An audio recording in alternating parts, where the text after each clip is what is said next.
Sir কোচিনে Saraswati পুজো হবে? হবে না মানে? এই বছর তো সরস্বতী পুজো জমিয়ে হবে। আর শোন, আমি তোদেরকে টাকা পাঠিয়ে দিচ্ছি, কি কি ফুল ফল আনতে হবে সরস্বতী পুজোয় তোরা কিনে নিয়ে চলে আসবি। আর যেই ঠাকুরটা তোদের পছন্দ হবে সেটাই নিয়ে আসবি, বুঝলি? টাকা চিন্তা করতে হবে না। কোচিনে কিন্তু সকাল 7টার মধ্যে পুরোহিত চলে আসবে। প্রথম অঞ্জলিটা কিন্তু তোরা কোচিনেই দিবি, বুঝলি? তারপর জানি তোদের আরো অনেক জায়গায় অঞ্জলি দিতে যেতে হবে। আমি তো বুঝি সব। আর সেদিন কিন্তু স্নান করে আসিস সবাই। পুজোর যখন বাজার করতে যাবি, ছেলেরা আর মেয়েরা নিজেদের পছন্দের মতন ম্যাচিং করে শাড়ি আর পাঞ্জাবি কিনে নিস।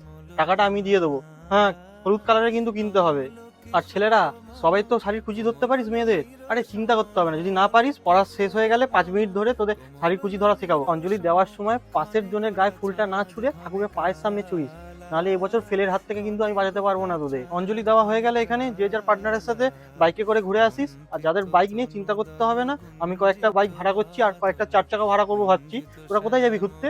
সরস্বতী পুজোর দিন কি কি খাবি, মেনু কিছু ঠিক করলি তোরা? স্যার মাংস হবে। দূর বোকা, সরস্বতী পুজোর দিন কেউ মাংস খায়? অন্যদিন তোদের মাংস খাইয়ে দেবো। সরস্বতী পুজোর দিন অঞ্জলি দিয়ে হবে রাধা বল্লভী আলুর দম, নলেন গুড়ের রসগোল্লা।